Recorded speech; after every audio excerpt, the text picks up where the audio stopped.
El escándalo de corrupción del tren eléctrico durante el primer gobierno de Alan García fue realmente escandaloso. Este caso fue visto en su momento por la fiscal Nelly Calderón y el vocal Hugo Sibina. Y ellos incluían en el caso cosas como la declaración del representante del consorcio italiano que ganó la licitación, Sergio Siragusa, quien admitió ante un fiscal italiano que le entregó $200.000 a Alan García en Palacio de Gobierno y que entregó otros 840.000 a cuentas en Gran Caimán que estaban a nombre de Alfredo Zanatti, un cercano colaborador de Alan García. ¿Por qué este caso finalmente quedó en nada entonces? Porque Alan García pidió asilo en Colombia y finalmente estos delitos terminaron prescribiendo. ¿Les suena familiar? Esta noche, Cuarto Poder e IDL Reporteros presentan un reportaje que esperemos les refresque la memoria. Han pasado más de 23 años desde que este documento fue redactado. Sin embargo, es la primera vez que se hace público. Es el expediente perdido que la justicia peruana elaboró entre 1995 y 1996 sobre los presuntos actos de corrupción que habría cometido el expresidente Alan García durante su primer gobierno en la ejecución del proyecto del tren eléctrico, allá por el año 1989. Esta es una realidad. Este es un hecho. Hoy como ayer, el expresidente García viene siendo investigado por los sobornos que se pagaron por el proyecto de la línea 1 del Metro de Lima. Odebrecht ha demostrado que depositó más de $8 millones en cuentas en Andorra, que figuran a nombre de empresas detrás de las cuales se encuentran funcionarios del segundo gobierno aprista. García ha pedido asilo al Uruguay luego que la justicia peruana dictara en su contra impedimento de salida del país por 18 meses y tras conocerse que Odebrecht le pagó $100.000 provenientes de la Caja 2 por una conferencia en Sao Paulo. Para buena parte de la opinión pública, un gesto desesperado por evadir la acción de la justicia. En todo caso, no es la primera vez. Ya con anterioridad, logró sortearla con éxito. Tengo que reiterar que los $840.000 ya no eran de propiedad mía. ¿Esos $840.000 no eran de usted? No, eran del consorcio de Lima. Ya estuve recibiendo unas instrucciones, ya con una exigencia, reiterando una vez más del presidente García, que se entregaba a nueva cuenta que él me indicó. Yo, señor Zanatti, no lo conozco. Yo reitero una vez más que conocía solamente el número de la cuenta de la Worldwide. Alan García me recibe y me dice, sin contar, me dice, bueno, ¿y cómo es la mía? ¿Cómo es la mía? Sí, así es, me dijo, ¿cómo es la mía?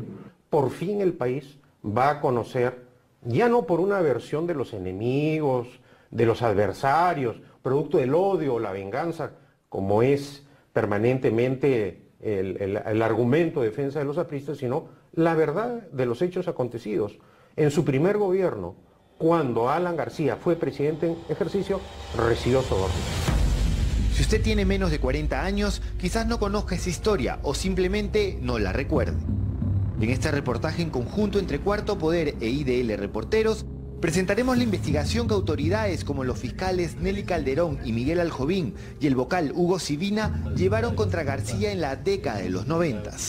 Hablamos de la investigación y la acusación fiscal, así como el informe del juez instructor, documentos que datan de 1995 y que por primera vez se hacen públicos. Un proceso, si bien desarrollado durante los peores años del fujimorismo, investigó hechos ocurridos durante el primer gobierno de García. Entonces, los apristas denunciaron persecución política por parte del fujimorismo.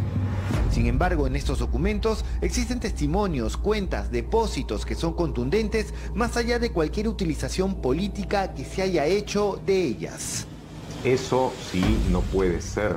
dejado de lado por consideraciones de que puede haber sido influenciado por Montesino. Montesino no tenía influencia sobre la judicatura italiana, eso está claro. Y tampoco tenía la capacidad de hacer de la nada movimientos bancarios que son claramente trazables. También podremos ver cómo algunos patrones se repiten en torno al proyecto del tren durante los dos gobiernos de García. Adjudicaciones presuntamente dirigidas, sobrecostos en los proyectos y acusaciones de pago de sobornos. En 1985, un Alan García de apenas 35 años asumía la presidencia del Perú en medio de una gran expectativa. Pero digo ante todo el país con la verdad que me identifica y me relaciona con el pueblo. Una de sus principales ofertas electorales fue la construcción del tren eléctrico de Lima, que en una fase inicial partiría desde Villa El Salvador hasta el óvalo Higuereta, cubriendo cerca de 20 kilómetros. Ciertamente la capital era otra ciudad, pero ya presentaba los problemas que 30 años después la quejan y de qué manera. Estamos en vías casi ya de concretar la incorporación a este proyecto de 140 vagones con movilidad propia, con motores eléctricos, que serían reacondicionados y que significarían un ahorro de mucho más de 100 millones de dólares para este proyecto. García impulsó el proyecto desde que arrancó su primer mandato en julio del 85. En febrero del 86 creó la Autoridad Autónoma del Tren Eléctrico mediante decreto y en julio de ese año se convocó un concurso internacional para estudios definitivos y gerencia del proyecto que fue declarado desierto. Entonces se buscó financiamiento mediante la cooperación internacional. Se intentó con Canadá, Rusia y Brasil, pero al final, en mayo del 88, se suscribió un acuerdo con el gobierno italiano en el cual este país se comprometía a participar en el proyecto con una contribución de 122 millones de dólares, 22 de estos como una donación y los 100 restantes como crédito de ayuda. A cambio, la obra tenía que estar en manos de empresas italianas agrupadas en el consorcio Tralima. Se suscribió un contrato directo entre este consorcio y la autoridad autónoma. Según el informe fiscal, se hizo sin estudios técnicos. La obra sigue en marcha, con recursos del Estado y con el apoyo de la cooperación italiana. Eso es lo que decía García al término de su mandato en abril de 1990. Tras 2 años de ejecución del proyecto, en medio de la peor crisis económica que el Perú reciente recuerde y sorteando imputaciones de serias irregularidades en su ejecución, el entonces presidente inauguró un tren eléctrico que apenas podía recorrer poco menos de 2 kilómetros. A pesar de eso, el 7 de junio de 1990, a semanas de concluir el gobierno aprista, la autoridad autónoma firmó otro contrato contra Lima para la segunda parte del proyecto hasta el óvalo Higuereta, según la justicia peruana, sin que estuviera acreditado el debido financiamiento. Tras el autogolpe el 5 de abril de 1992, García solicitó asilo a Colombia y salió del país. Y entonces las acusaciones de corrupción en su contra eran moneda corriente. El caso de los dólares MUC, las operaciones en el BCCI y la matanza de los penales recorrían las primeras planas. Sin embargo, la cosa adquirió otro matiz cuando el fiscal italiano Vittorio Paraglio interrogó a Sergio Siragusa, representante de Tralima en el Perú. El interrogatorio se dio en el contexto de la investigación Manos Limpias, que combatió la corrupción en la clase política italiana, un proceso precursor del lavallato brasileño. Hubo una solicitud del señor García, y el 7 de septiembre en el carro. Esto es 7 de septiembre de 1989 en Roma, ¿no es cierto? Donde el señor García se quejó que ya la Intermetro había otorgado su contribución al Partido Socialista, Craxi. ¿Cómo no van a dar a Bettino Craxi, y que a él no le habían dado la suya? Usted personalmente intervino en el pago a Alan García. ¿Usted le pagó a Alan García? Eso de los 200.000. Los 200.000 que tenía que ser 500. Se lo puse en un sobre. Ya estuve ahí. Él me dijo, ¿cuánto es? 200. Pato, lo votó así. Siragusa le contó al fiscal italiano y luego a las autoridades peruanas que García le pidió una contribución de 6 cifras por haber favorecido a Tralima con el contrato para el tren eléctrico. El documento elaborado por el vocal Civina, juez que vio la causa en primera instancia, es riguroso. Según Siragusa, la exigencia se dio en Roma el 7 de septiembre de 1989. García había sido invitado a la inauguración del primer tramo del tren de esa ciudad y le pidió al empresario italiano que lo acompañara.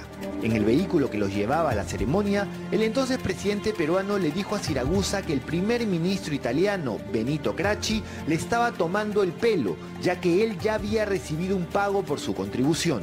Por lo tanto, García exigía lo mismo. El peruano era un personaje muy cercano a Gracchi, investigado por corrupción precisamente en el proceso Manos Limpias. Y él le decía que cuánto le habían dado a Gracchi, $500 millones o más. Sí, cifra, $1 millón. por lo menos $1 millón. Esto es lo que dijo Siragusa al entonces programa La Revista Dominical cuando el escándalo estalló. El documento del vocal Sivina abunda en detalles. Según Siragusa, García le pidió un adelanto de $500.000 para cubrir los costos de la campaña al municipio de Lima. El italiano pudo reunir $200.000 en efectivo que, según narró, entregó a García en Palacio de Gobierno en octubre de ese año. Los $840.000 restantes, Siragusa afirma haberlos depositado en 3 remesas en cuentas bancarias proporcionadas por el mismo García. Usted recibió esos números de parte de Alan García. ¿Y cómo fue ese momento? ¿En qué momento se las dio él? Un día que yo estuve donde él, me dio 2 números.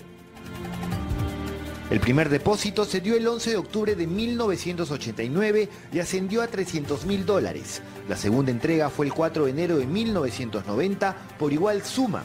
Y el 14 de agosto de ese año se depositó el saldo restante ascendente a $240.000. Todo este dinero fue depositado en la cuenta cifrada número 2852662-621-2952734 en el Barclays Bank de las Islas Gran Caimán, el paraíso fiscal por excelencia de la época.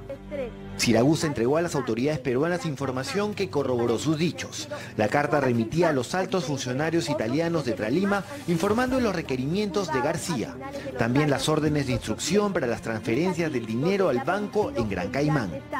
Sivina terminó corroborando la información con el levantamiento de la reserva por parte de la corte de esa isla. Todo esto apareció también en la acusación que hizo el fiscal Miguel Aljovín contra el expresidente García. Las cuentas del Barclays Bank estaban a nombre de la empresa Worldwide Financial Holding, propiedad de Alfredo Zanatti, un empresario que había sido dueño de la empresa aérea Fosset Perú y que se había visto beneficiado con la dación irregular de dólares MUC, un dólar subsidiado que otorgaba el primer gobierno de García a ciertas actividades económicas para compensar el control de precios que imponía el Estado. Zanatti, en una recordada entrevista en este canal, dijo que por el favor de los dólares MUC, García le pidió un porcentaje, nada menos que $1.200.000. Ese día me recibe. En Palacio de Gobierno. En Palacio de Gobierno me recibe. El mismo Alan García. El mismo Alan García me recibe. Y me dice, sin su contrato, me dice, bueno, ¿y cómo es la mía? ¿Cómo es la mía? Sí, así es, me dijo. ¿Cómo es la mía?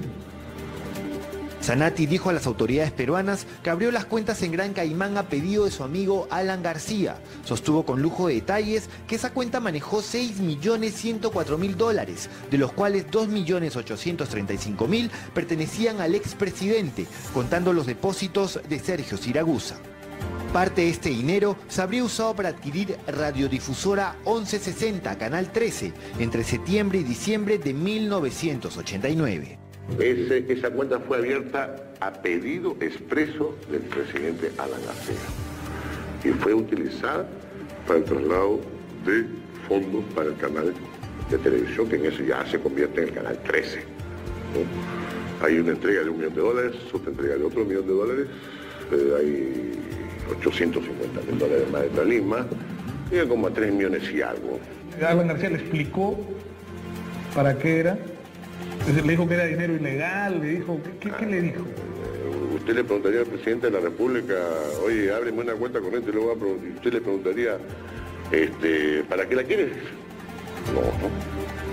Yo solamente recibí instrucciones, abre la cuenta corriente, necesito una cuenta corriente en el extranjero, se la abrí, ingresó el dinero, yo he presentado al juzgado de dónde viene ese dinero a dónde fue también, porque todo ese dinero fue al Canal 13. Entonces, el empresario sostuvo que participó activamente en esta transacción. Según él, García estaba interesado en adquirir un medio de comunicación y pagó $1,5 millones por el 66% de las acciones de Canal 13, aunque nunca dio la cara. Zanatti apareció como dueño a través de su entonces abogado Bernardo Fernández. Ahí se compró el 65% de las acciones de la radiodifusora de 1160, se convierte en Canal 13. En esa compra él la hizo en forma directa. El señor Alan García me llama por teléfono y me dice, fíjate, endósale las acciones al señor de Ferrari. Vittorio de Ferrari. A Vittorio de Ferrari, ¿no? Incluso en el expediente judicial, Zanatti refiere que esta no fue la única tratativa que mantuvo con García. Para cubrir el porcentaje que debía pagarle al expresidente por los dólares MUC, el empresario aseguró que iba a comprar un avión carguero a medias con el ex jefe de Estado. Pero aparentemente esto nunca se concretó. También en este informe de Sivina se verifica el famoso fax de puño y letra que García le mandó a Zanatti cuando estaba como asilado en Francia, el negocio para comprar un avión. Y García, de puño y letra, le pone a Zanatti, tengo con las justas 1 millón. Este fax lo recibió la secretaria de Zanatti en Miami, Lidia Fontanals. Esto también lo verificó Sivina, esto no es producto de la invención. El apunte del ex premier y ex diputado Pedro Cateriano, que a comienzos de los 90 investigó a García y acaba de reeditar su libro El caso García, tiene asidero en la realidad. En 1993, la comisión parlamentaria que investigaba el tren eléctrico en el Congreso logró conversar en Miami con la secretaria de Zanatti, Lidia Fontanal, quien entregó faxes entre García y el empresario, documentación que luego fue anexada al expediente. A mediados de 1992 recibí una llamada de un señor doctor Pérez preguntando por el señor Alfredo Zanatti. ¿Qué le respondió al doctor Pérez? Que el señor Zanatti no se encontraba, que si quería dejar algún mensaje.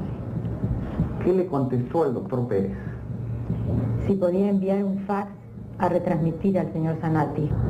¿Recuerda qué decía el fax del doctor Pérez?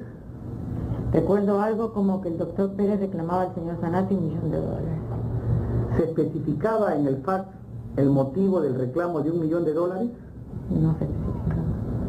Todos estos detalles fueron incluidos en el informe final del vocal Hugo Sivina, que recogía la investigación del Ministerio Público, y las recomendaciones de la comisión parlamentaria, que era integrada por Andrés Reyardo y Fernando Olivera, entre otros. Sivina opinó a favor de la responsabilidad penal de García como instigador en la comisión de los delitos de colusión ilegal y negociación incompatible, y como autor de los delitos de cohecho pasivo y de enriquecimiento ilícito. Sin embargo, debido a que se encontraba asilado en Colombia, García nunca pudo ser llevado a juicio oral para confirmar su responsabilidad o ser eximido de ella. Que no hay que olvidar que la Constitución además prohíbe condenar en ausencia. Entonces había que respetar ese precepto constitucional, no podía ser condenado. En ese entonces tampoco existía la figura del delito de activos, de lavado de activos. Entonces fueron varios hechos los que jugaron a favor de Alan García, naturalmente.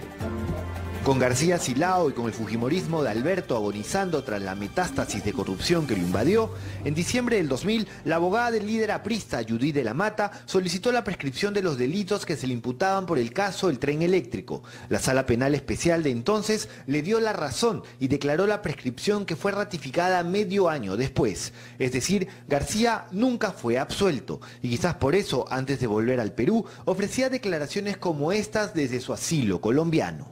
Señor expresidente, usted es una persona, decimos en Colombia, sub iudice, porque todavía tiene requerimientos judiciales. ¿Cómo va a hacer para subsanarlos y para que su nombre entre en toda esa gesta democrática? Pues yo creo que los votos del pueblo están por encima de cualquier juez de una dictadura. Yo sobre eso no tengo mayor comprender y saber que cuando el pueblo plantea y da una orden política, no hay juez que pueda oponerse a esa circunstancia. García nunca fue absuelto por el Poder Judicial. Cuando se restablece el sistema democrático, la Comisión Interamericana de Derechos Humanos, no la Corte Interamericana, como dicen los defensores de García, envía una recomendación al gobierno de Valentín Paniagua respecto a la situación de reo contumaz de Alan García, porque sí hubo ese requerimiento judicial. Y la Corte Suprema decide acoger la recomendación, pero no lo absuelve, declara prescritos sus delitos, que además no absuelve, declara prescritos sus delitos, que además, como consta en el expediente judicial, la defensa de García no lo defendía con argumentos para sostener su inocencia, sino por el contrario, pedía, solicitaba la prescripción.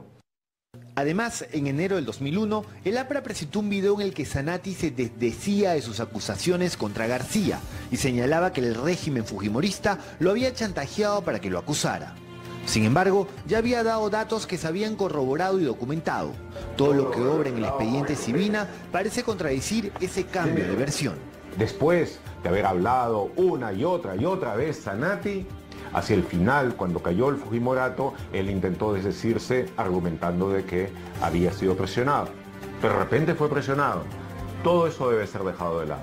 Nada de eso debe figurar. Lo que sí debe figurar, como te digo, son los datos concretos, específicos. Tanto declaraciones que han sido hechas en un fuero judicial independiente, como aquellas otras que son datos absolutamente objetivos. Los sobrecostos de la corrupción se muestran claramente en este cuadro. El tren eléctrico en 1990 terminó costando $270 millones por apenas 2 kilómetros de recorrido. Se pagó, según Siragusa, una coima de un poco más de $1 millón. Durante el segundo gobierno aprista, el Metro de Lima costó $1.400 millones y se pagó un soborno de $8 millones. Según el informe Sibina, durante su primer gobierno, García ejerció presión y negoció el proyecto del tren por su propia cuenta, direccionándolo a favor de las empresas italianas. Cosa curiosa, algo parecido a lo que han señalado implicados directos en el proyecto del tren, que en su segundo gobierno se llamó Metro de Lima. Esto decía Jorge Q. Hidalgo, ex viceministro de Comunicaciones, implicado en los sobornos del segundo gobierno aprista.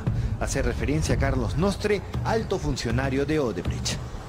Ahí fue que Carlos Nostre me indicó que quería un apoyo para que el proyecto caminara, con esas palabras, en los plazos previstos.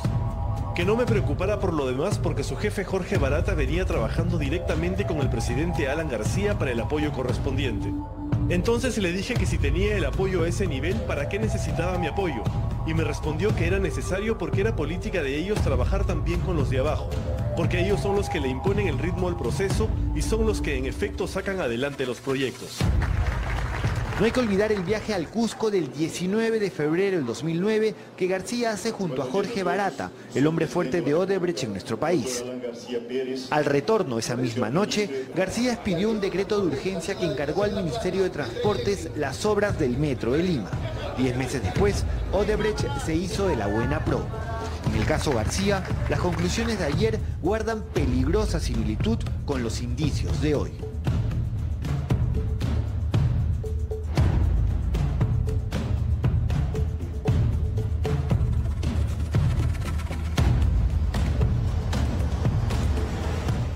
Esta semana el abogado del ex